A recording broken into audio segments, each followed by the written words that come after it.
Anong sadya ni Aling Ana? Bakit may dalang papel? Nagbabahay-bahay para humingi ng tulong.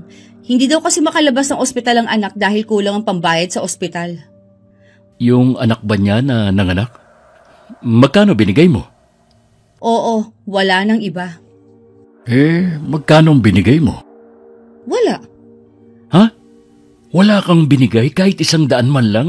O kaya 20? Bakit ako magbibigay? Akala ba nila pinupulot lang natin ang perang kinikita natin?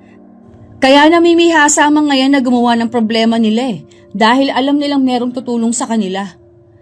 Ang dami mo na agad sinabi. Imbis na tumulong ka na lang sana. Ipinapaliwanag ko lang sa'yo kung bakit hindi ako nagbigay dahil tinatanong mo.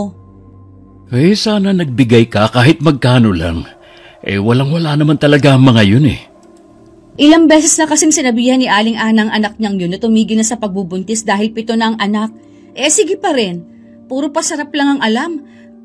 Kapag may problema, dala ng papel at ballpen para manghingi ng tulong sa mga taga rito. Ganun talaga kapag mga taong kapos sa pinag-aralan. Hindi nila naiintindihan ang hirap ng buhay. Ang alam lang nila magparami ng anak. Palibasa nga kasi maraming naaawa at tumutulong sa kanila kaya ayos lang na gumawa ng bata. Magbibigay ako kahit 50 kapag dumaan dito. Baka isipin naman nila may bigasan tayo pero hindi man lang nagbigay kahit magkano. Wala silang karapatang magreklamo kung hindi man tayo magbigay. Hindi naman natin sila obligasyon. Mabuti na ring nakakatulong kahit papano. Sabi nga mas mabuti na yung ikaw ang nagbibigay kesa tayo ang binibigyan. Ay, bahala ka. Huwag ka lang kukuha dito sa kaha natin ha. Bilang po kung magkano ang perang nasa loob nito. Huwag ka mag-alala. Hindi ako kukuha dyan. Dapat lang. Aba, ang hirap-hirap kumita sa panahon ngayon Tapos itutulong mo lang. Ang swerte naman nila. Nangiiling na lang ako habang nagsasampay ng mga damit na nilabhan ko. Narinig ko kasi ang lahat ng pinag-usapan ng hipag at kapatid ko. Sa iisang compound lang kami nakatirang magkakapatid. Ang lupang kinatitirikan ng mga bahay namin ay lupa ng namayapa naming ama. Naririnig ko yata ang boses ni Sally. May kaaway ba siya? Wala po. Kausap lang po niya si Kuya Roger. Ang pinagtatalunan nila yung pagbabahay-bahay ni Aling Ana para makalipon ng pera. Siguro gusto magbigay ng kapatid mo pero ayaw ni Sally. Ganun na nga po, Nay. Alam niyo naman po yung manugang niyo. Ewan ko ba dyan sa hipag mo? Bakit ganyan ang ugali? Mula nang nakapag-abroad si Roger at makapagpundar sila ng kabuhayan, ang laki na ng ipinagbago. Iba talagang nagagawa ng pera sa tao. Binabago nito ang ugali. Mali po kayo, Nay. Ganun na po talaga ang ugali ni Ate Sally. Lumabas lang ng magkapera na sila. Siguro nga, kaya tuloy ang kuya mo, hindi na gaanong nagbibigay sa akin. Minsan, patago pa. Paano naman kasi si Kuya Roger, takot din sa asawa. Ayaw niya mag-away sila. Lagi na lang ding tuloy laman ang tsismisan niyang si Sally. Wala naman po siyang pakialam kung pag-usapan man siya ng mga tao Ang importante sa kanya marami siyang pera. Pati yata yung mga apo ko sa kanya nahahawa na sa ugali niya. Totoo, Nay. Lalo na yang si Arlene, namimili na rin ang kakausapin. Bago sumagot, titingnan muna niya mula ulo hanggang paa. Nahihiya nga ako sa inasal ng batang yun dahil pinsan ng itay ang ginanon niya. Talaga? Naku, nakakahiya naman. Kaya ako lang din naman napansin kasi nga hindi na nagpupunta rito para magmano. Hayaan niyo na lang po, Nay. May iba pa naman kayong mga apo na di hamak na mas mababait at magalang kaysa sa kanila. Sana naman nagagabayan ni Roger. Kawawa naman kasi ang mga anak niya pagdating ng araw. Ang problema po kasi kay Ate Sally, hinahayaan niya maging ganun ang pag-uugali ng mga anak niya. Mga maldita, at akala mo kung sino na. Wala pa naman napapatunayan. Hinaan mo lang ang boses mo. Baka mamaya may makarinig sa'yo. Wala po akong pakialam, Nay. Hanggang ngayon kasi naiinis pa rin ako. Hindi ko makalimutan kung paano kayo pinagdabugan ng Arlene na yon. Humingi na rin naman ng dispensa ang kuya mo kaya kalimutan na natin. Si kuya ang humingi ng dispensa, pero hindi ang anak niya.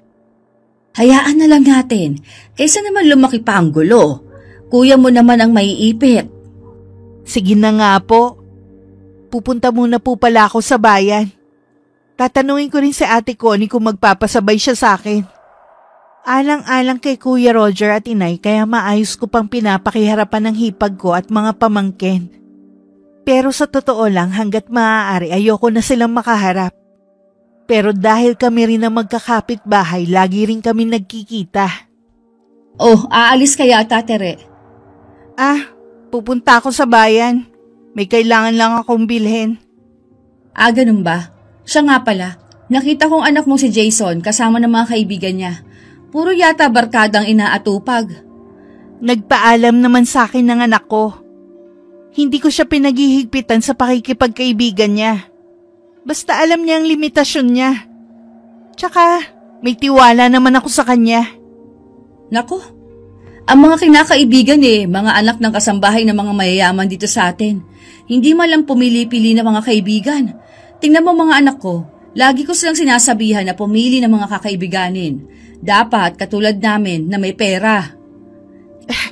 Kaya pala ang mga anak mo mga suplada at hindi basta namamansin. Kung umasta parang kung sino ng reyna na hindi mabali ang leeg.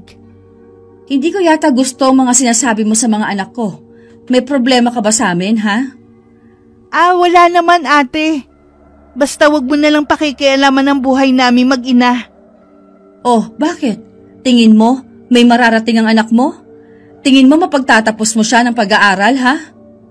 Di ba kasasabi ko lang na wag mo na kaming pakialaman ng anak ko? Bakit naman? Asawa ako ng kuya mo. Yun na nga hipag lang kita. Kung umasta ka parang pinapalamon mo na kami. Kung makapagsalita ka, akala mo kung sino ka na. Wala nga kayo sa kalingkingan namin Sige na, wala na kami sa kalingkingan ninyo. Mahirap na kami at hindi nyo kalibel. Oh, masaya ka na ba? Wala naman kasing masama kung sa umpisa pa lang aamin ka na. Sige te, nagmamadali kasi ako Ayan na pala si kuya. Mabilis na akong lumakad palayo at sa unahan na lang nag-abang ng tricycle palabas. Nagtataka naman ang kapatid ko na napatitig sa asawa. Ano na naman ang sinabi mo kay Tere? Wala. Ano naman ang sasabihin ko sa kapatid mo? Bakit nagmamadali siyang umalis? Nakita naman niya akong parating. Aba malay ko. Tanungin mo siya pagbalik. Talagang tatanungin ko siya mamaya. Bakit ba lagi na lang ang tingin mo sa akin kontrabida sa kapatid mo? Totoo naman, di ba? Hindi ko alam kung bakit ang init ng dugo mo sa kapatid ko at sa anak niya. Kasi naiinis sa kanya si Arlene. Ang hilig kasi mambusga ng pamangkin mo. Para yun lang? Turuan mo rin ang mga anak natin na matutong makisama sa mga kamag-anak natin dito. Akala mo rin kasi kung sinong mga umasta. Kaya malayo ang loob sa iyo ng mga anak mo Lagi ka nilang kumakampi sa mga pamangkin mo kaysa sa kanila. Wala akong kinakampihan. Sinasabi ko lang na hindi ko gusto ang inaasal ng mga anak mo. Oo na, sasabihan ko na. Dapat lang. Ikaw ang ina. Pero konsentidora ka rin Ano ba yan? Humaba na naman ang pagtatalo natin. Baguhin mo ang ugali mo para hindi tayo laging nagtatalo. Bakit ko babaguhin? Ganito na ako nang makilala mo. Gusto mo ba na hindi na gumanda ang tingin sa'yo ng mga tao rito? Wala akong pakialam kung ano ang tingin nila sa akin. Inggit lang ang mga yan kasi marami tayong pera. Ang pera, nauubos. Pero ang pagiging mabuti ay habang buhay.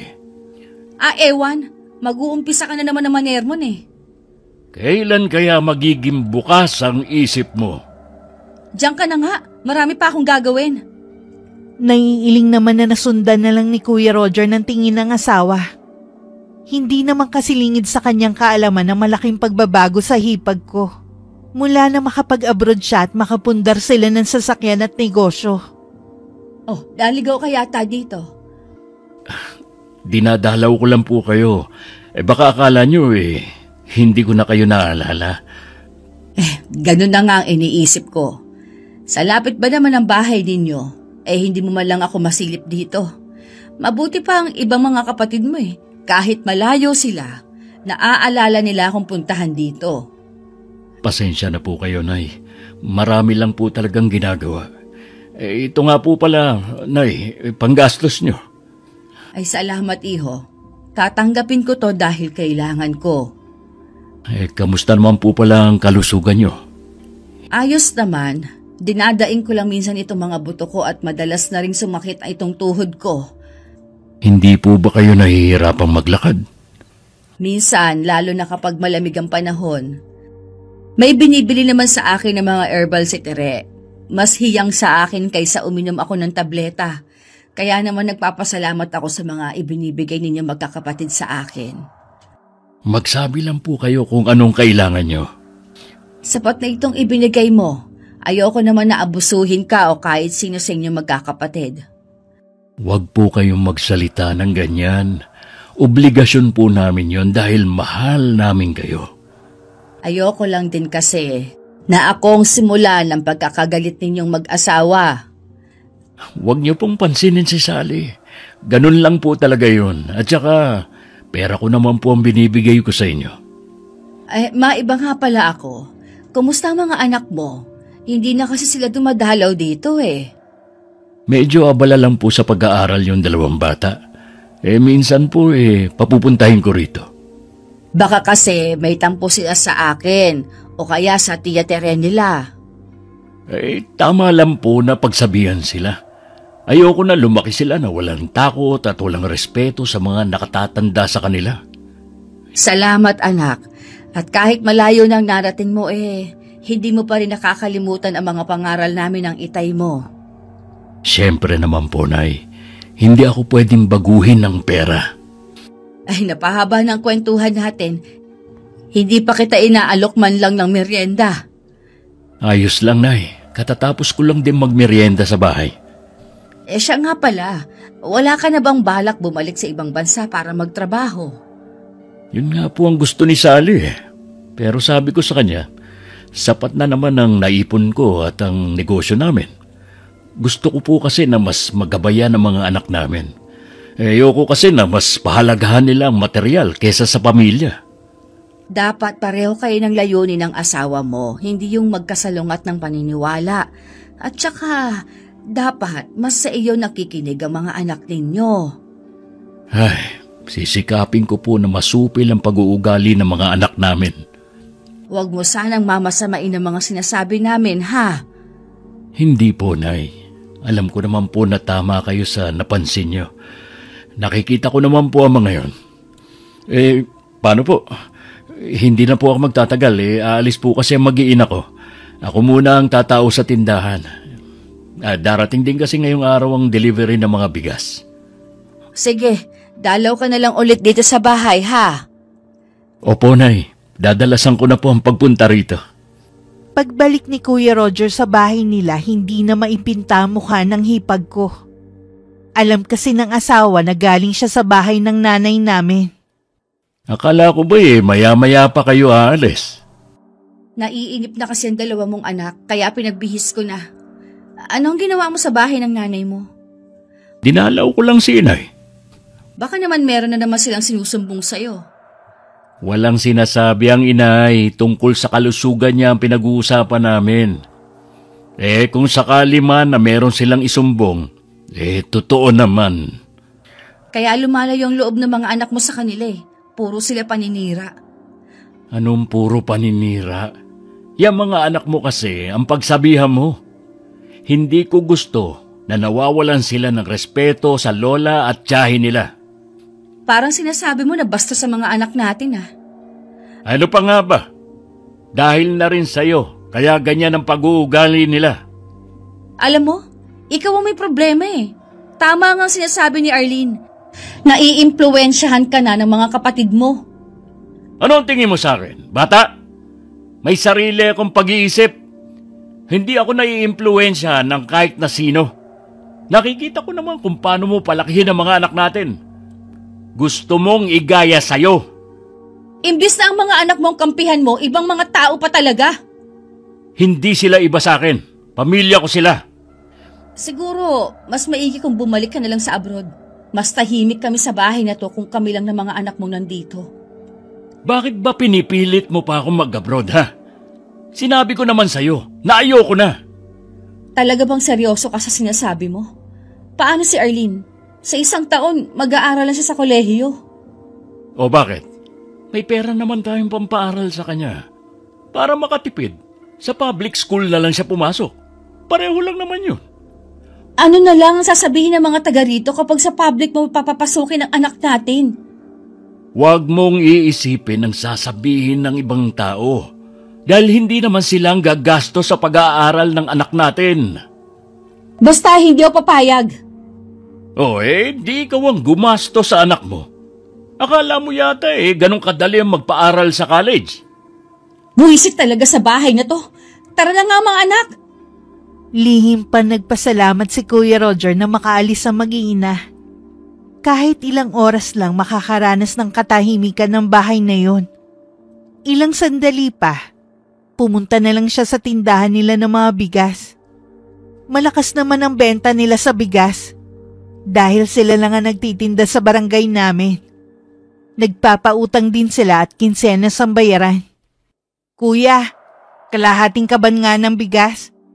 Yung katulad pa rin ng kinukuha ko dati Ganun pa rin ba ang presyo? Ipapabuhat ko na lang kay Alan. Ang tagal nyo ding naubos yung dati mong kinuha. 3 lang naman kami sa bahay Si Jason naman hindi na nagbabaon. Dahil mas gusto niya sa kanting kumain. Siya nga pala.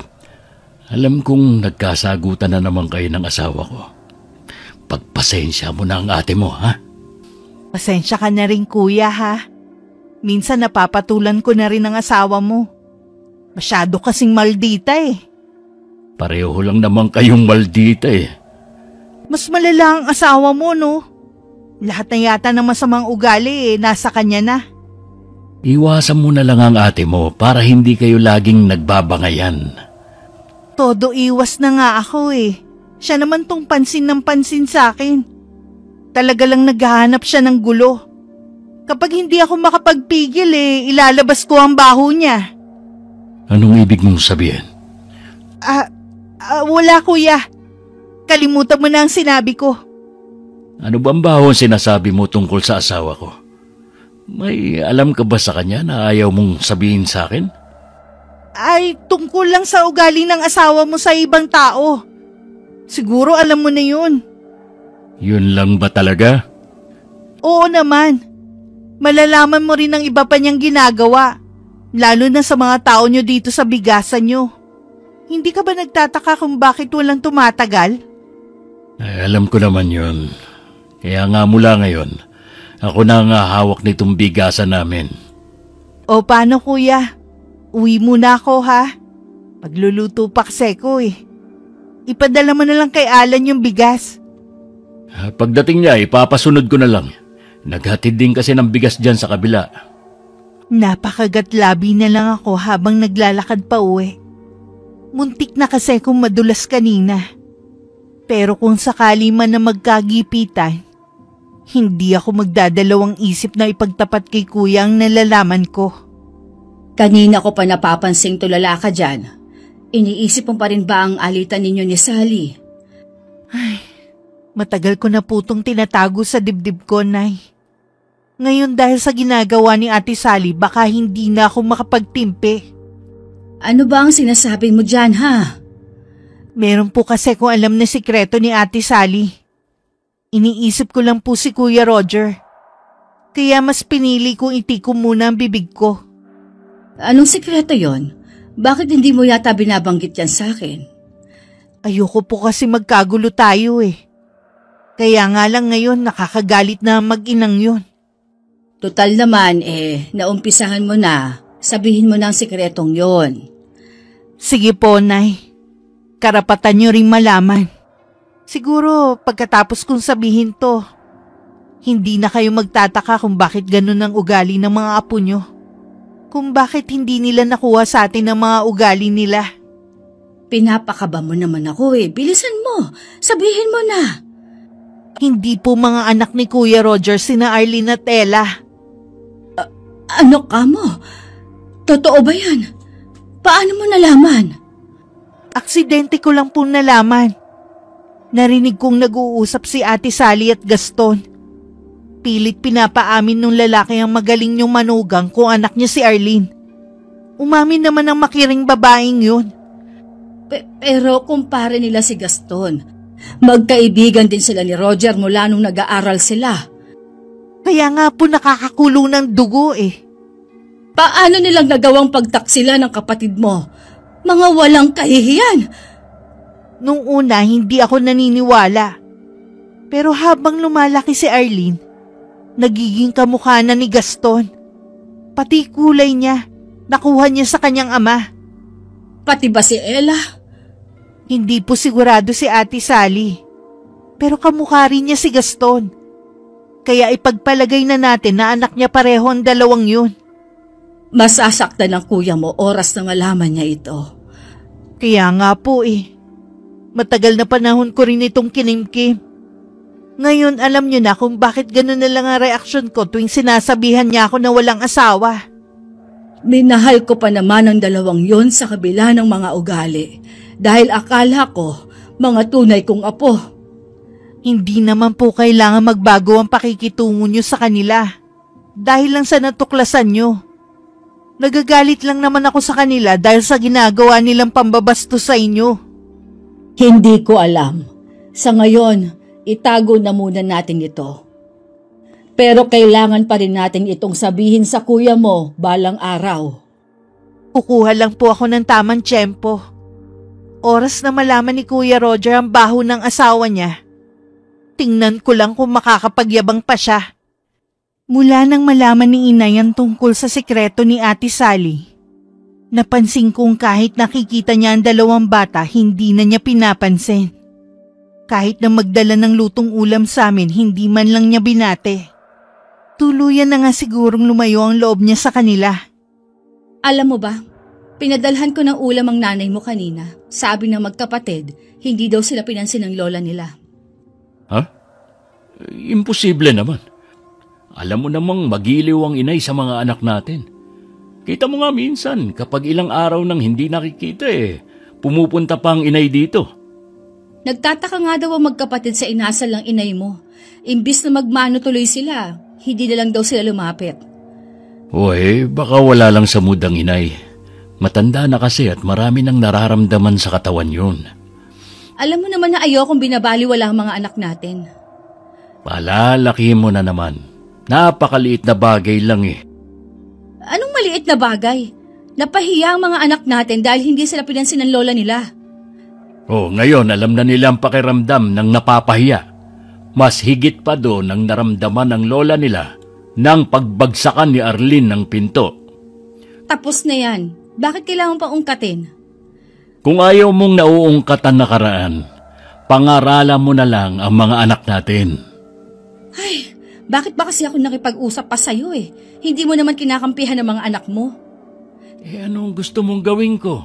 Awayin ko ang inay, ha? Hindi ko sinabing awayin mo. Di nagmukha na namang masama ang mga anak natin. Sana kasi, pagsabihan mo ang nanay mo, tumatandang paurong Ikaw ang tumatandang paurong. Lahat na lang kasi ng sumbong ng mga anak natin. Gusto mo, may aksyon agad. Hindi mo na lang palampasin. Lola naman nila yun Hindi na naman batang paslit ang mga yan. Lalo na si Arlene. Parang hindi maintindihan ng lola nila. Sige na nga, tama ka na. Kami na ng mga anak mong laging mali. Ay naku, sumasakit ang ulo ko sa'yo. Diyan ka na nga. Saan ka pupunta? Malapit na tayong maghapunan. Roger! Tuloy-tuloy lang lumabas ng bahay nila si Kuya. At hindi na pinansin ang pagtawag ng asawa. Tamang-tama naman ang isa niyang kumpare, nagyayayang uminom sila. Kaya naman pinagbigyan na niya. Nasa kalagitnaan na sila ng pag-iinom nang dumating naman si Gaston. Walang kamalay-malay si kuya na ang kaharap niya ang pumipendeho sa kanya. Ano bang pinagkakaabalahan mo ngayon, pare? Sa bahay lang ako, pre. Hatid sundo sa 2 anak kong nag-aaral. At minsan, hinahatid ko rin sa trabaho yung panganay ko. Ang misis mo ba wala pang balak na umuwi rito sa atin? Pumirma pa nga ng kontrata eh. Tinaasan kasi siya ng sahod ng amo niya. Dapat nga pauwi na siya, kaya lang nanghihinayang din siya 2 taong pagtatrabaho. Sa bagay nga, kung malaki nga naman ang sahod niya manghihinayang nga talaga yun si Mare. Ikaw pare, wala ka na bang balak sumampa sa barko? Wala na, pare. Mukha lang masarap ang buhay sa barko, pero napakahirap. Muntik na nga akong hindi makabalik ng buhay sa pamilya ko Bakit naman? Sa barko kasi, hindi talaga maiiwasan yung mga nakakaalitan. Muntik na akong ihagis sa dagat. Mabuti na lang, may nakakita sa nangyari. Kaya tinapos ko na lang ang kontrata ko at hindi na uli pumirma ng bago. Mahirap nga yung ganun. Maaga kagad mabibiyuda ang misis mo. Tsaka naisip ko na lumalaki yung mga anak namin na wala ako sa tabi nila. Ayokong ang pahalagahan lang nila ay material na bagay. Sa bagay nga, tama ka dyan pare. Sa isang taon may kudahiyo ka na rin pala, no? Oo. Sabi ko kay Sally sa public na lang papasukin. Parehong ayaw ng mag-ina. Bakit naman kasi sa public? Kung kaya mo naman pag-aralin sa private. Nagiging practical lang kasi ako. Paano kung ayaw ni Sally? Hindi kasi sa lahat ng oras siya ang masusunod. Sa pagkakataong ito, makikipagmatigasan ako sa kanya. Baka mamay pag-awain niyo pa ang bagay na yan. Sa maraming pagkakataon, lagi siyang nasusunod. Pues, hindi na ngayon. Mukhang lasing ka. Kung ano-ano na kasi sinasabi mo. Hindi pa naman, pre. Pero wala akong balak magpakalasing ngayon. Maya-maya uuwi na rin ako. Kung ganun sasabay na ako sa'yo. Iisa lang naman ang daan natin Nang maubos nga ang isang bote ng alak, nagpaalam na rin si Kuya Roger sa kaibigan. Sumabay na rin sa kanya ang kaibigang si Gaston. Kinabukasan nakita namin ng inay na umalis si Ate Sally. Kaya nagkaroon ng pagkakataon si Kuya na pumunta sa bahay. Saan pupunta ang asawa mo at nakapustura pa? Meron lang daw pupuntahan na binyag. Bakit hindi ka sumama kung binyag pala?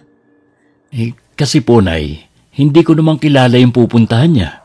At saka, tamad ako na umattend sa mga ganun. Kung ako sa'yo, huwag mong aalisan ang tingin ng asawa mo. Bakit naman po, Nay? Tsaka, matagal na pong lumalakad mag-isa si Sally. Tuwing umaalis ang asawa mo, laging nakapustura. Hindi ka ba nagtataka? Nay naman, huwag niyong sabihin na pinag-iisipan niyo ng hindi maganda si Sally. Hindi po magagawa ni Sally ang magloko, lalo't may mga anak na kami. Alam ko po na galit kayo sa kanya, pero sana naman po huwag namang umabot sa pag-iisipan niyo siya ng hindi maganda. Nagpapaalala lang ako sa iyo, iho. Nabalitaan mo na siguro yung nangyari kay Ben. Nabalitaan ko nga po yung nangyari sa kanila ng asawa niya. Nakakagulat nga po Akala mo kung sinong mahinhin yung babae. Tuwing linggo, lagi pang nasa simbahan. Yun pala, may sikretong malupit. Anong nakakatawa? Masyado kasi kayong seryoso Hindi naman porke ginawa ng asawa ni Ben, gagawin na rin ni Sally o ng ibang babae. Oo nga naman, Nay. Malay niyo naman hindi yun kasama sa ugali ng asawa ni Kuya. Maiba nga pala ako. Kaya ako nandito Naalala ko malapit na ang birthday ng inay. Gusto ko sana maghanda. Pwede naman, Kuya. Mag-ambag na lang tayong magkakapatid. Kahit na. Makita ko lang kayong kumpleto sa araw na yon, masaya na ako. Nay, ilang birthday nyo rin na wala ako. Gusto ko sana'y maghanda na nandito ako sa tabi nyo. Kahit simple lang pong handaan. Oo nga, Nay.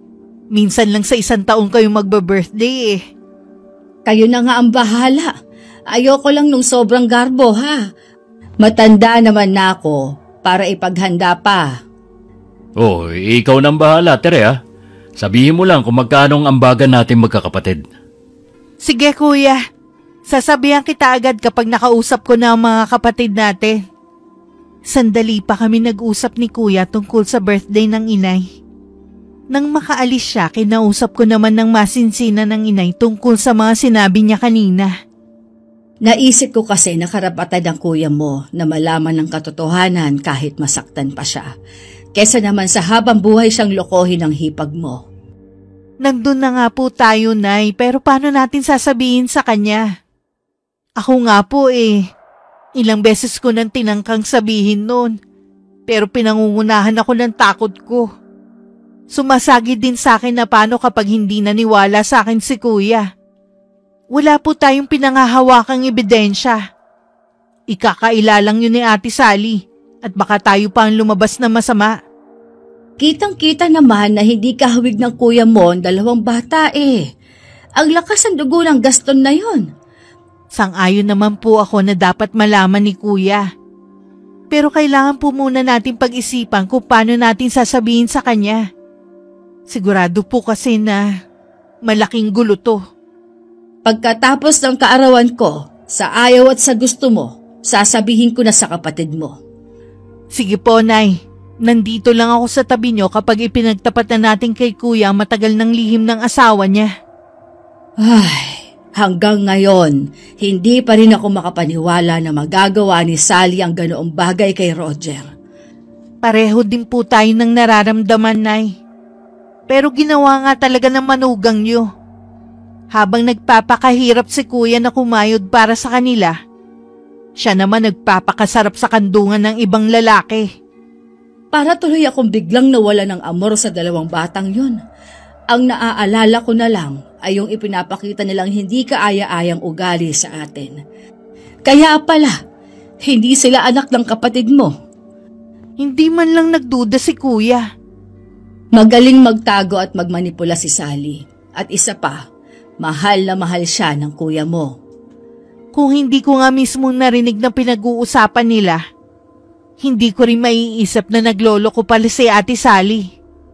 Gumawa na ng paraan ng Panginoon na matigil na ang kanyang kalokohan.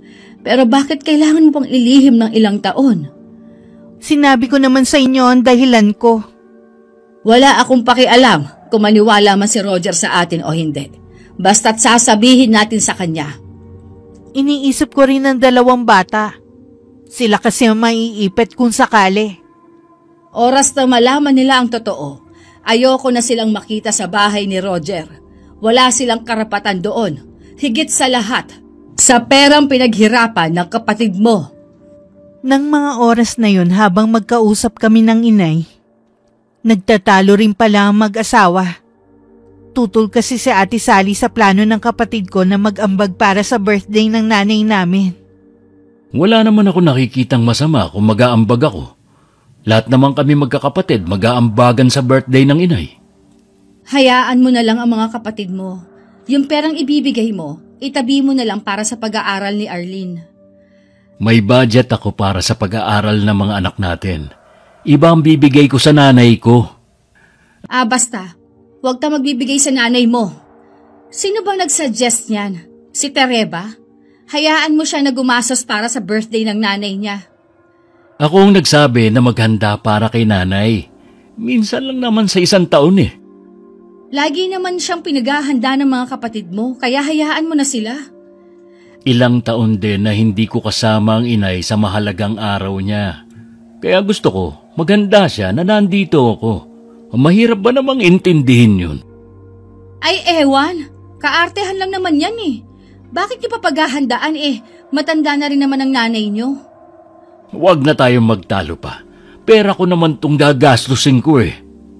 Huwag mong kalilimutan, mag-asawa tayo kaya pera ko rin yan. Pues, hindi mo ako mapipigilan sa bala kong gawin. Talaga bang sinusubukan mo na ako, ha? Dati naman, sinusunod mo lahat ng sinasabi ko sa'yo, ah. Bakit ngayon nagmamatigas ka na? Bakit? Wala ba akong boses sa bahay niya ito? Hindi ba ako pwedeng magdesisyon? Ang gusto ko lang naman unahin mo ang pamilya natin, hindi ibang tao. Nanay ko yun, hindi ibang tao. Sige, unahin mong nanay mo kaysa sa aming mga anak mo. Intindihin mo naman, minsan lang to. Wala akong pakialam. Ganyan ba talaga ang tunay mong ugali? Ang sama mo! Ngayon ako nang masama sa paningin mo? Kami ng mga anak mo? Palibhasa kasi, nagpapa-impluwensya ka nga talaga sa pamilya mo. Nahawa ka na sa ugali nila. Bakit ba ang sama ng tingin mo sa pamilya ko, ha? Hindi ka naman nila pinapakitaan ng masama mula noon, ah. Dahil ba sa napagsabihan lang ang mga anak natin, kaya ka nagkakaganyan? Para din sa kanila yun. Nandito ako para pangaralan ng mga anak natin. Wala silang karapatan ni pagalitan sila. Kaya naman pala lumalaking sutil ang mga anak natin dahil na rin sa'yo. Mababait ang mga anak natin. Ayaw lang nilang pinakikialaman sila. Hindi mo ba naiisip, ha? Kapag nagkaroon ng emergency dito sa bahay at pareho tayong wala, sa tingin mo, kanino sila lalapit? Natural sa mga kamag-anak natin dito. Kaya hindi tama na ituring nilang iba ang lola nila at mga kapatid ko. Dahil napapagod na si Kuya Roger sa pakikipagtalo sa asawa, tinalikuran na lang niya ang babae. Si Ate Sally naman nagngingit-ngit ang kalooban na sumugod sa bahay namin.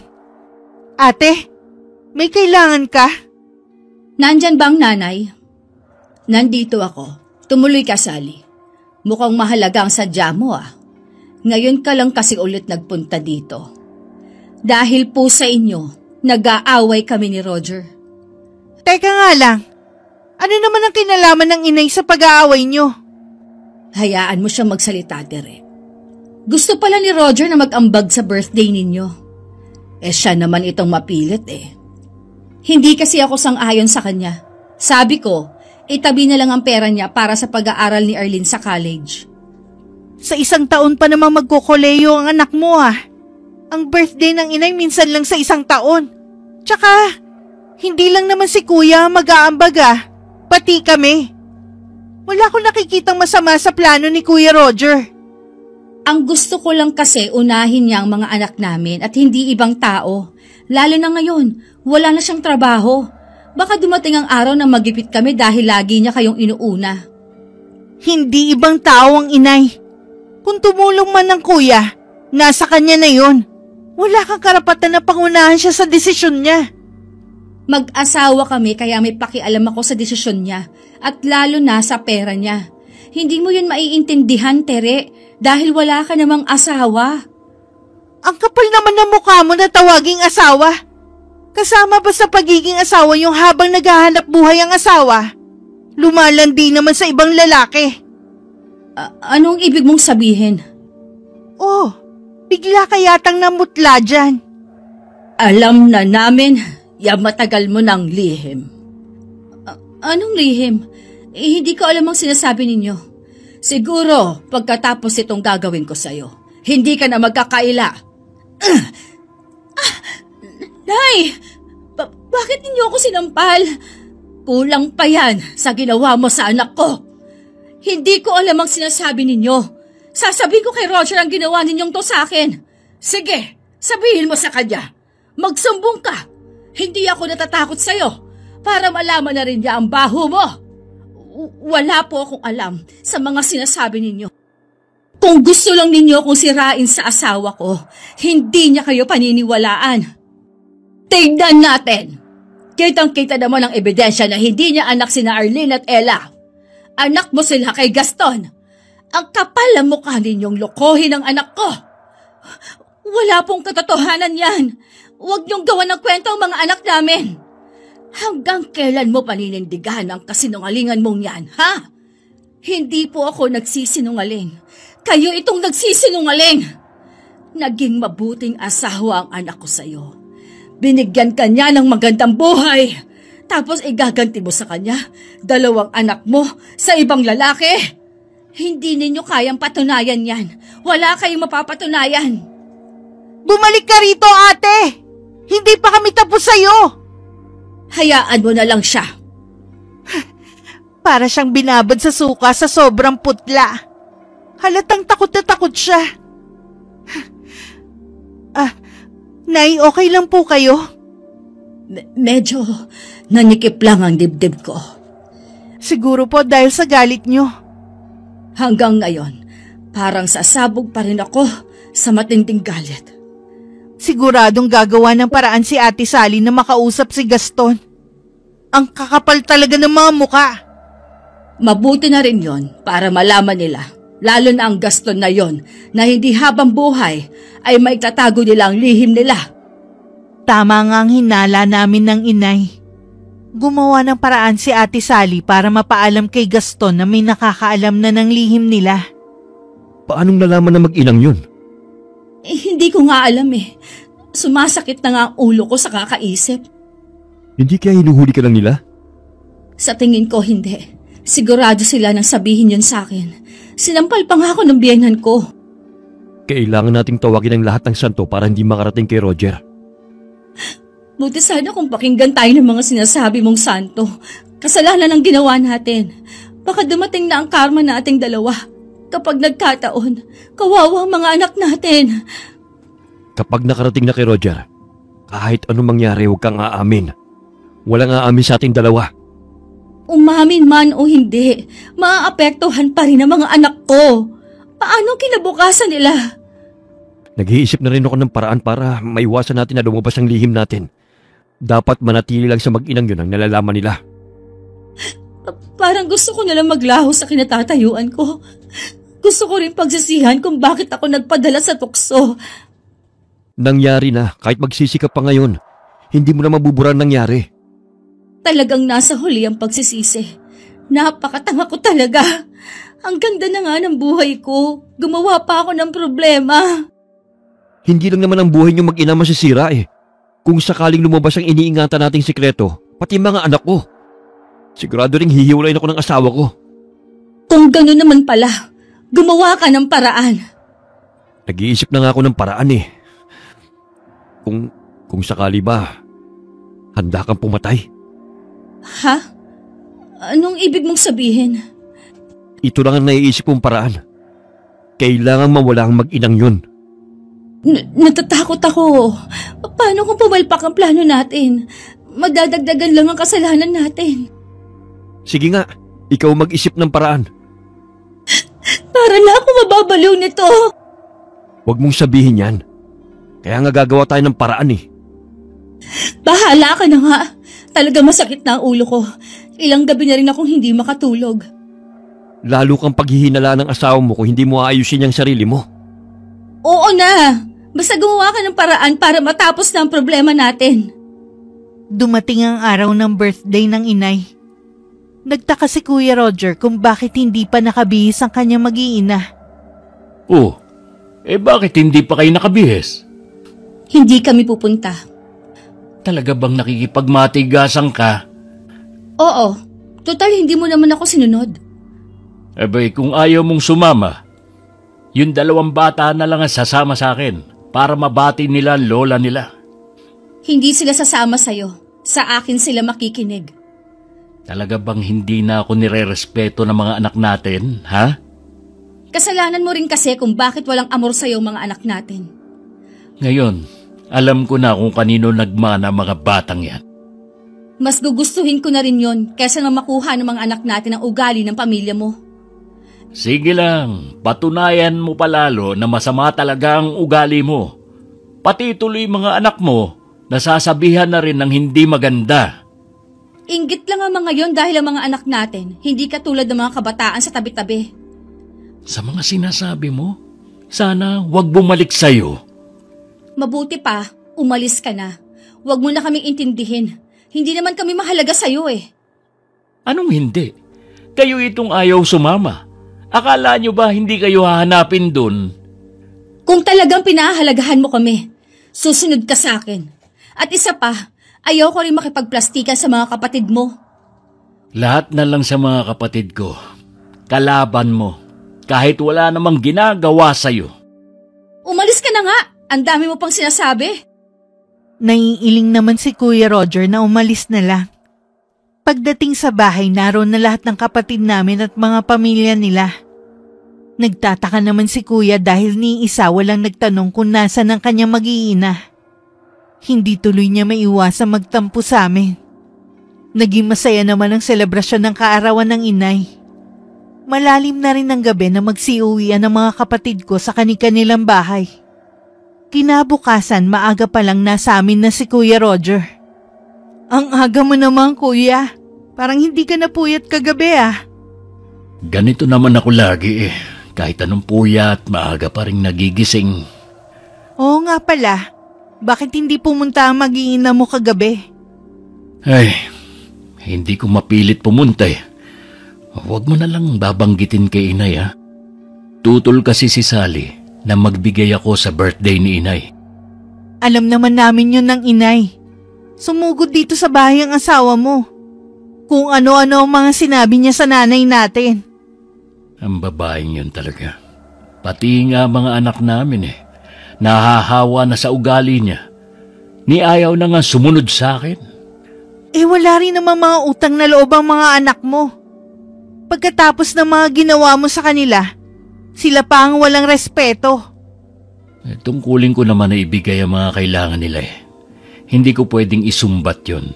At saka may tatama pa naman ang mga ugali nila. Paano kung hindi na sila magbago? Dahil yun na ang nananalaytay sa mga ugat nila. Wala akong magagawa kundi tanggapin. Mga anak ko sila at mahal ko sila. Walang ibang iintindi sa mga ugali nila kundi kami mga magulang nila. Ang swerte mo nga dahil wala kang problema sa anak mo. Mabait talaga si Jason. Lagi siya nakikinig sa mga pangaral ko. Sana tularan siya ng mga anak ko na maging mabait at masunurin. Kuya, may gagawin ka ba sa mga susunod na araw? Wala naman. Bakit? Meron kasi kaming sasabihin ni nanay Pero hihintayin ko siya kung kailan siya magsasabi. Tungkol saan ang sasabihin niyo? Tungkol to sa asawa mo. Hiningi na namin ang opinyon ng mga kapatid natin. Lahat sila sumasang-ayon na ipagtapat na sa'yo. May ginawa na naman ba si Sally nang hindi ko alam? Oo, matagal na niyang lihim. Nasaan nga pala ang inay? Gusto ko siyang kausapin. Napagod ang inay kagabi kaya nagpapahinga pa siya. Tsaka napansin ko na hirap siyang huminga. Siguro masyado niyang dinamdaman na tuklasan niya. Baka kailangan natin siyang dalhin sa ospital kung naninikip ang dibdib niya. Hindi na, Kuya. Wala naman siya sakit sa puso Pakiusap lang namin ng inay, bantayan mo ang asawa mo. Napatitig na lang si Kuya sa akin pero wala na akong sinabi pa sa kanya. Nang sumunod na araw naman, pumunta sa amin si Arlene na may dalang lutong ulam. Nay, gusto niyo po bang kumain? Nagdala po ng ulam si Arlene. Anong ulam? Sinaing na tulingan po. Siguro si Kuya nagluto. Pinadala lang sa anak. Hindi naman niya anak yon. Hindi pa naman po alam ni Kuya. Teka lang, nakalimutan ko palang takpan. Ang siba pa naman ng alaga nating pusa. Mingming naman. Inunahan mo pa kami sa ulam. Naku, ikaw talaga. Bakit kasi hindi mo agad tinakpan? Nawala po kasi sa isip ko na may alaga na tayong pusa Kapag kasi ganyang lumaki sa kalye, sabik pa yan sa pagkain. Kaya dapat, lagi may nakahaing pagkain dyan. Bakit hindi ka na sumagot dyan? Natulala ka na naman.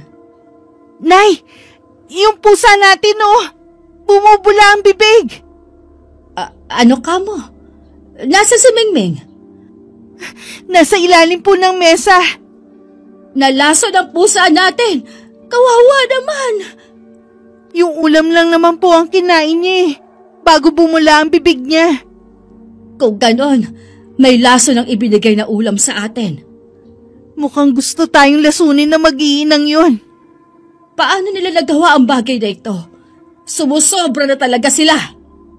Siguro po ito lang ang naiisip nilang paraan para tumahimik na tayo. At hindi makapagsumbong kay kuya. Kailangan na ito malaman ng kuya mo para masupil na ang mga sungay nila. Dito lang po kayo, Nay. Ibabalik ko lang sa kanila ang ulam na binigay nila.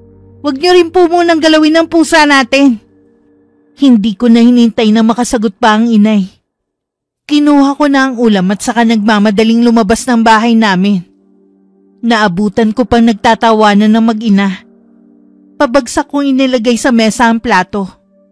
Sabay pa silang napalingon at nahinto sa pagtawa. O bakit parang nakakita kayo ng multo? Heto na ang ulam nyo. Sa labas ka na muna, Arlene.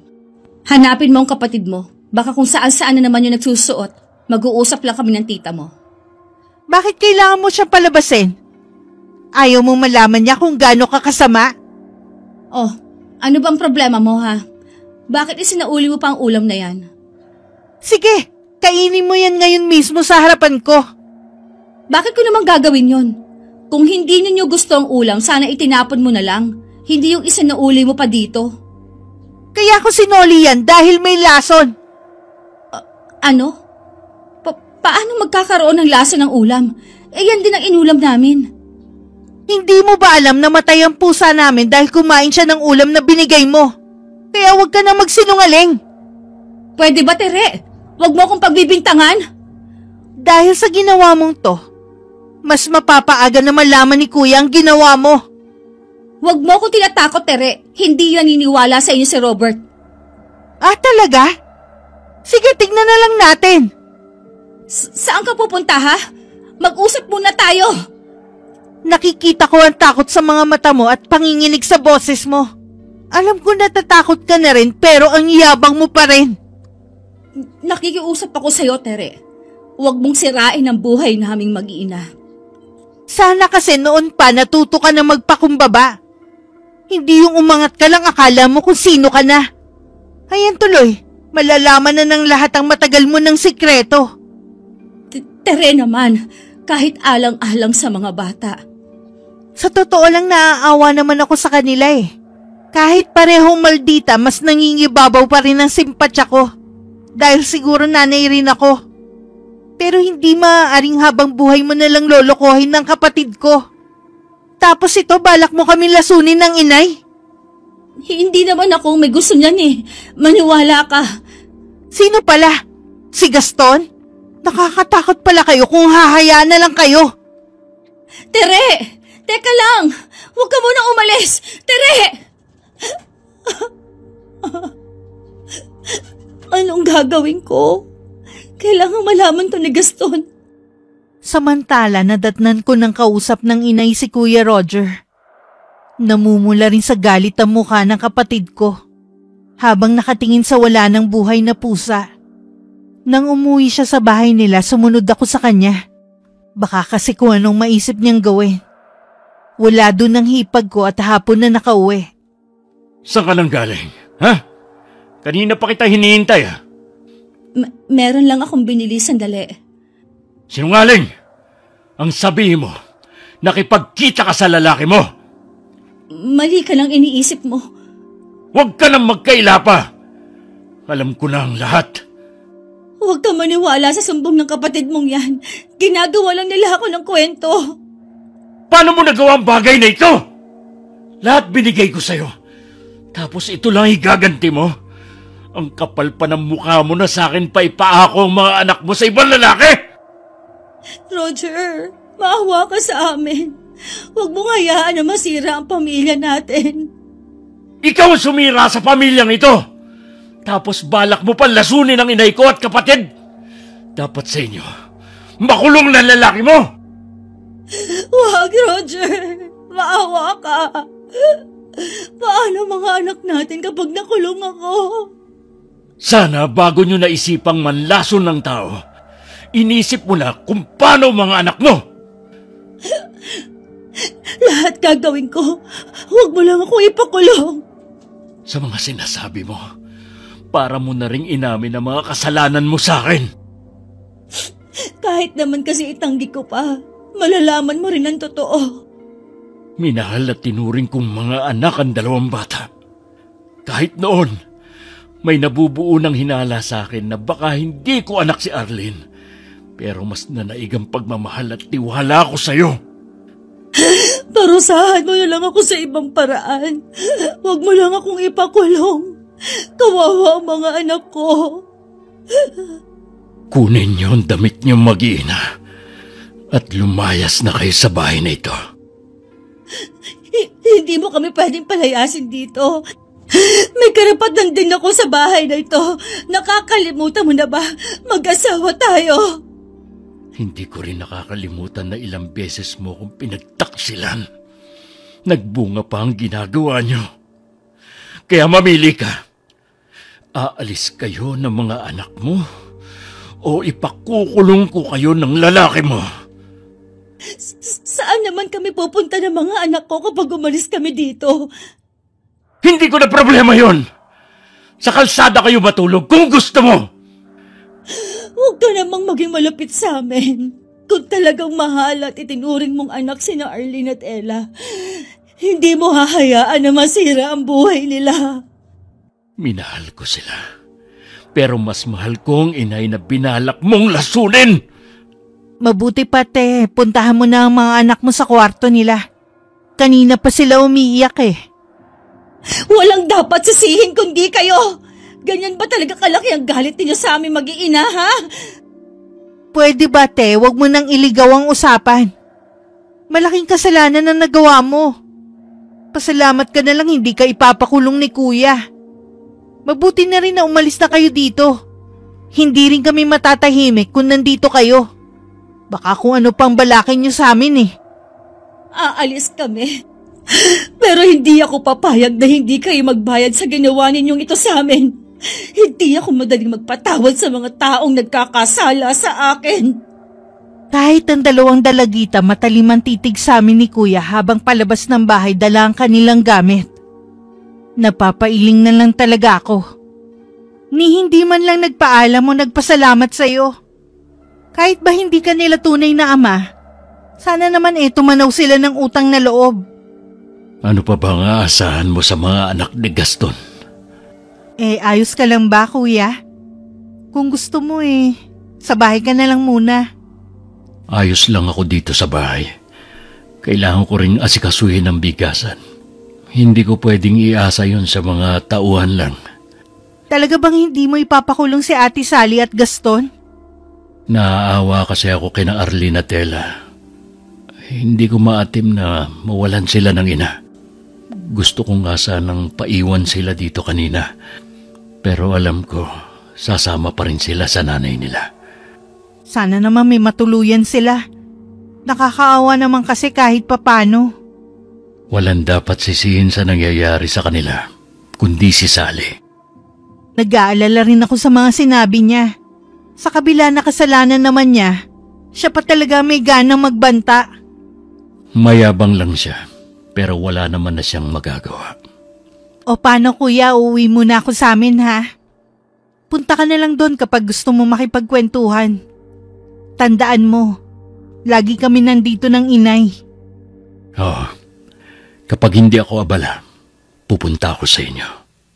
Mula nung palayasin sina Ate Sally, wala na kaming balita sa kanila. Ang nakarating sa aming balita ay ang biglang pag-uwi ng asawa ni Gaston. Pinalayas na rin daw ang lalaki sa bahay nila dahil sa ginawa. Naisip ko tuloy na baka magkasama na sila ng hipag ko. Dahil sa kahiyan na tinamo at sakit ng kalooban na baling tuloy ang atensyon ni Kuya sa alak. Para hindi mapabayaan ang negosyo niyang bigasan, ako muna ang nag-asikaso. Kawawa naman ng kapatid mo. Kanina ba kumain siya? Opo, Nay. Pinilit ko siyang kumain dahil alam ko na iinom na naman siya ng alak. Grabe ang ginawang perwisyo ng babaeng yon sa kuya mo. Hindi ko talaga siya mapapatawad. Ganon din po ako. Oo nga pala, Nay. Sabi ni Jason hindi na raw pumapasok ang magkapatid. Di po ba iisang eskwelahan lang ang pinapasukan nila? Ganun ba? Ibig bang sabihin nun, hindi na sila pinapasok ni Sally? Ganun na nga po siguro. Baka po tuluyan na silang nagpakalayo-layo. Imposible po kasi na patigilin sila ni Ate Sally sa pag-aaral. May pera pa naman siya. Bigla tuloy akong naawa sa dalawang dalagita. Kasalanan naman kasi ng nanay nila kung bakit nagkaganon ang buhay nila ngayon. Alam na yon ng kapatid mo? Ayaw niya po kasing pag-usapan, kaya hindi ko pa nababanggit. Ay, wala tayong magagawa kundi ang ipagdasal na lang sila. Hindi naman nila kasalanan ang ginawa ng kanilang mga magulang. Lagi naman po silang kasama sa mga dasal ko. Kahit nga po si Jason naaawa sa kanila. Nagpapatulong nga siya sa mga kaklase para mahanap ang magkapatid. Gusto raw niya kasing bigyan ng konting tulong. Maganda ang naging pagpapalaki mo sa anak mo sa kabila na wala siyang ama sa kanyang tabi. Minsan po yata namamana rin ang ugali Kahit kasi naghiwalay na kami ng ama niya, mabait naman po yun. Siguro nga, Iha. Nang mga oras na yon, nagtatalo naman sina Ate Sally at Gaston. Tama nga ang hinala ko na baka magkasama sila. Kasalukuyan silang nasa lumang bahay ng mga magulang ng lalaki. Mas maganda pa yung inalisan natin. Itong bahay na to, mukhang pinamamahay na ng mga maligno. Sabi ko naman sa'yo, bahay to ng mga magulang ko. Matagal nang wala nakatira dito kaya ganito itsura. Hindi ba pwede umupa na lang ng medyo disenteng bahay? Hindi kami tatagal ng mga anak ko dito. Kailangan natin maging praktikal ngayon kaysa maubos ang pera natin. Kasalanan lahat to ng mag-inang yun Hindi ako papayag na hindi makaganti sa kanila. Miserable na nga ang buhay natin Naiisip mo pa talaga maghiganti? Kung hindi man kami makabalik sa dati naming buhay, mabuti pang maging miserable na rin ang buhay ni Roger para maging amanos na kami. Ano naman ang gagawin mo, ha? Bibigyan ko ng matinding karamdaman si Roger hanggang sa maubos ang kanyang pera sa pagpapagamot sa sakit na walang lunas. Hindi kita maintindihan. Paano mo naman gagawin yun? Sa pamamagitan ng barang. Ha? Barang? May alam ka sa pambabarang? Oo, natutunan ko to sa yumao kong ina. Nang makilala ko si Roger, kinalimutan ko na ang bagay na yon. Pero dahil sa ginawa niya, ibabalik ko itong muli at sa kanya ko gagamitin. Hindi maganda yung pinaplano mo. Hindi mo ba alam? Pwede mo malik sa yung barang kapag nabigo kang ipataw yun sa biktima mo? Alam ko naman yun. Sinisiguro ko sa'yo na hindi ako mabibigo. Sinubukan pang muling pigilan ni Gaston ang hipag ko sa masama niyang plano. Pero desidido na ang babae sa kanyang balak. Nabalot na kasi na matinding galit ang puso niya. Nang tulog na ang dalawang anak, lumabas siya ng bahay. At doon nagsagawa ng orasyon. Naiiling na lang si Gaston habang pinapanood niya ang ginagawa ng hipag ko. Sa ngalan ng prinsipe ng kadiliman, na siyang makapangyarihan sa kailaliman ng lupa. Maging dito sa lupa, bigyan mo ko ng sapat na lakas at kapangyarihan para sa sumpang igagawad ko sa aking asawa, kapalit ng aking kaluluwa. Humayo kayo mga alaga kong insekto. Manirahan kayo sa loob ng katawan ng taong labis kong kinasusuklaman.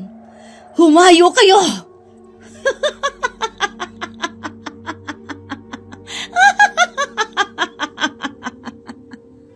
Nagising si Kuya Roger ng umagang yon na masama ang pakiramdam. Nagulat din siya dahil biglang lumaki ang tiyan niya. Pakiramdam din niya merong gumagalaw sa loob ng tiyan niya at pilit na gustong lumabas. Hindi maipinta ang mukha niya sa sakit na nararamdaman nang pumunta sa amin. Hindi ko alam kung anong nangyayari sa akin. Basta paggising ko, ang sama ng pakiramdam ko. Tapos lumaki nga itong tiyan ko. Yan na nga bang sinasabi ko? Puro kasi alak ang inaatupag mo. Minsan wala pang laman ng tiyan mo, umiinom ka na. Baka nga po dahil sa alak kaya lumaki ng ganito ang tiyan ko. Ang mabuti pa dalhin ka na namin sa ospital. Tinawagan ko na si Kuya Kaloy. Sabi ko kung pwede niya akong ipagmaneho. Magpapacheck up lang ako. Sobrang sakit ba, iho? Halos kapusin na ako ng paghinga. Wala kasi ang kapatid mo at may pinuntahan silang mag-ina. Sana magpahilot sa kanya. Oo nga po. Hiyang pa naman ako sa hilot ni Tere. Akala ko nandito siya kaya dumaan muna ako rito. Gusto mo ba ng maligamgam na tubig? Hindi na po, Nay. Para kasing may nakabara din sa lalamunan ko eh. Ano nga kaya ang sakit mo? Sana naman hindi malala. Hindi naman po siguro. Ngayon lang naman nangyari to sa akin. Oh, ayan na pala ang Kuya Kaloy mo eh. Ang mabuti pa, sasama na rin ako. Huwag na po, Nay. Dito na lang kayo. Kasama ko naman ang kuya eh. Hindi naman niya ako pababayaan. Oh, sige. Mag-iingat kayo, ha? Hindi naman nagtagal ang dalawa kong kuya sa ospital. Dahil kahit sa ultrasound na ginawa, wala namang kakaibang nakita sa loob ng tiyan ni Kuya Roger. Okay din naman lahat ng pagsusuri sa kanya. Kahit duda sa mga doktor na tumingin sa kanya, napilitan na rin silang umuwi. Ginabi na kaming nakauwi ng araw na yun. Nang malaman ko nga ang kalagayan ni Kuya, agad ko siyang pinuntahan sa bahay niya. Nadatnan ko pa ang iba naming kapatid na nandun din. Kumusta na ang pakiramdam mo, Kuya? Pasakit pa rin ang tiyan ko. Tingnan mo, lalong lumalaki. Daig ko pa ang buntis nito eh. Mukhang malala nga ang kalagayan mo. Bakit pinauwi ka ng mga doktor? Yun nga ang pinagtataka namin eh. Wala naman daw akong sakit. Pinasuri ko na rin ang tiyan ko pero wala naman sila nakita. Ano nga kaya ang sakit mo? Kung wala naman nakita sa'yo, hindi kaya... Bakit hindi mo tuloy ang sasabihin mo? Kuya, hindi kaya may bumabarang sa'yo? Sino naman ang gagawa nito sa akin? Wala naman akong kaaway. Di ba pinagbantaan ka ni Ate Sally bago siya umalis? Ito na yun. Walang iya naman. Siya na nga itong may kasalanan sa akin. Ako pang pababarang niya. May mga tao talaga na kahit wala kang ginawang masama sa kanila, oras na binalot ng galit ang puso nila wala na silang gustong gawin kundi ang maghigante. Kung siya nagpabarang sa akin, kanino kaya siya lumapit? Ikaw lang ang kilala ko na nagmana ng kakayanan ng lola natin. Huwag kang maingay. Baka marinig tayo ng iba nating kapatid. Hanggang ngayon kasi ikaw lang ang nakakaalam. Wala na akong pinagsabihan. Alam mo naman na ayaw ng inay natin na merong magmana sa kaalaman sa pagbabarang ng lola natin.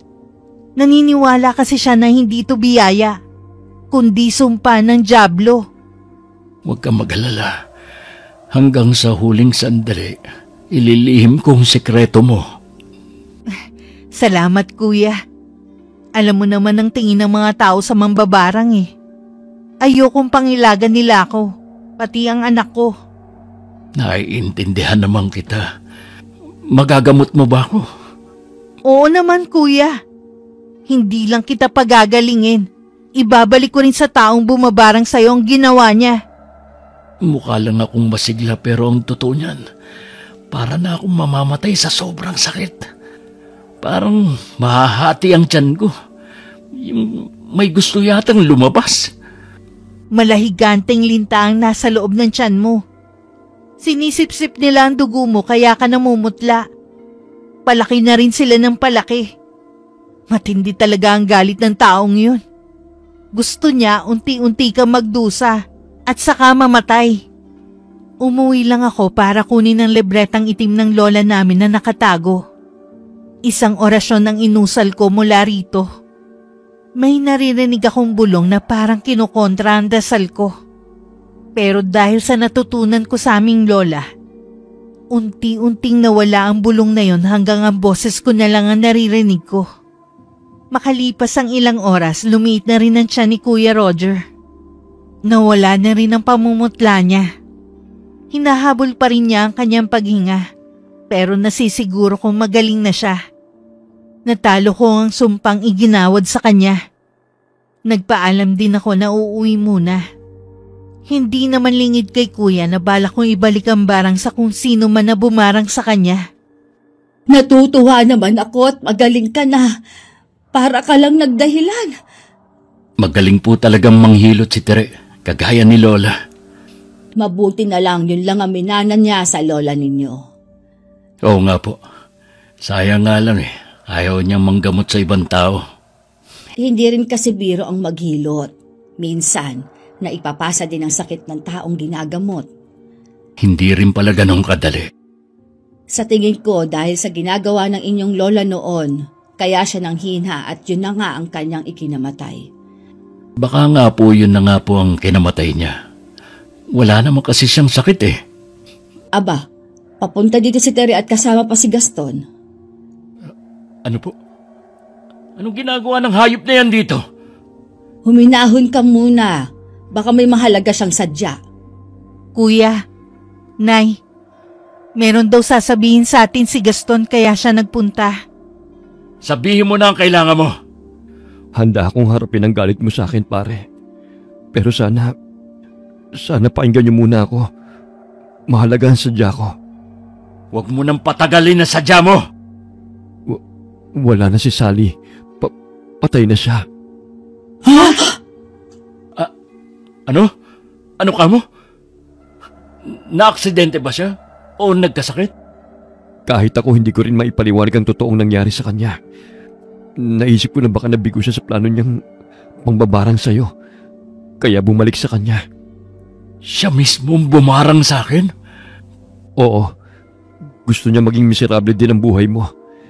Sinubukan ko siyang pigilan pero hindi siya nakinig Itinuloy pa rin niyang balak niya. Paano siya namatay? Nagsimula siyang hindi makatulog at hindi rin siya makakain. Lagi niya kasing isinusuka. Nagtataka kami kung bakit lumalaki ang tiyan niya. Hanggang isang gabi, bigla na lamang pumutok na parang lobong tiyan niya. Lumabas doon ang napakaraming linta at mga insekto. Nasaan sina Arlene at Ella? Yun sanang ipapakiusap ko sa inyo. Kung pwedeng kupkupin niyo muna pansamantala yung dalawa hanggang makahanap lang ako ng trabaho. Ibalik mo na sila sa bahay. Ako na ang bahala sa lahat at sa pag-aaral nila. Hindi pare, obligasyon ko sila. Wala lang talaga akong malapitan. Hayaan mo na bumawi ako sa pagkukulang ko sa kanila. Ikaw ang bahala.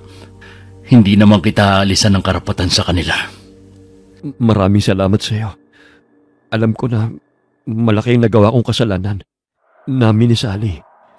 Kung gusto mo akong bugbugin ngayon, handa na ako. Sapat na ang naging kamatayan ni Sally para mapagbayaran ng mga kasalanan niyo. Sana maging aral na sa iyo nangyari. Bumawi ka rin sa pamilya mo. Oo, ganun talagang gagawin ko. Makikipag-usap ako sa asawa ko para maayos na namin ang problema namin. Good luck sa iyo. Hangad ko pa rin ang tagumpay mo sa buhay. Salamat pare. Nagkamay pa ang dalawa bago umalis si Gaston. Hindi ko alam kung nahalata nila ang pagkatulala ko mula kanina. Nang marinig ko ang sinapit ni Ate Sally. Hindi kasi ko makapaniwalang siya mismo ang binarang ko. Tumahang ka na sa pag-iyak mo. Hindi mo naman sinasadya Dahil sa akin maaga na ulila sa ina sina Arlene at Ella.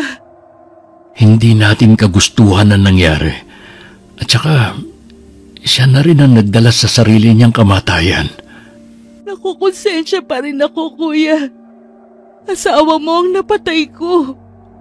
Kagaya ng paglilihim natin sa kakayanan mo sa pagbabarang, kailangan din nating itago na ikaw ang nakapatay kay Sally. Oo, kuya. Dadalhin ko sa sariling hukay ang lihim na to. Siguro, inadya na rin na mangyari yon para matapos na ang kanyang kasamaan. Hindi ko pa rin maiwasang maawa sa magkapatid. Pwede ka namang maging pangalawang ina nila. Alam ko na mas magiging mabuti kang ina kaysa kay Sally. Oo, kuya. Lahat gagawin ko para mapalapit ako sa kanila. Pupunan ko ang pagkawala ng kanilang ina. Ganyan dapat. Mamaya, ihahatid na ni Gaston ang magkapatid. Sana, kuya. Sa pagbabalik nila sa atin maging mabuting bata na sila. Tiyak yun. Lalo't wala nang masamang impluensya sa kanila. Kung magsalita ka, kuya, parang hindi ka apektado sa pagkamatay ng asawa mo. Apektado rin siyempre. Nalulungkot din ako sa biglaan niyang pagkawala. Pero natanggap ko rin agad nang malaman ko ang ginawa niya sa akin. Kaya kung ako sa'yo, kalimutan mo na ang nangyari. Oo, kuya. Mabuti pa abangan na natin ang pagdating ng dalawa. Hindi naging madali na mahuli ang loob ni na Arlene at Ella. Sa tulong na rin ng anak kong si Jason, lumambot rin ang puso nila sa amin. Sa loob lang ng ilang buwan, naging malapit na sila sa amin ng inay. Sa kabila na hindi namin sila kadugo, itinuring pa rin namin silang kapamilya. May mga gabing binabagabag pa rin ako dahil sa nagawa ko kay Ate Sally. Pero laging dasal ang aking sandata, ang pinakamabisa at makapangyarihan sa lahat. Wakas,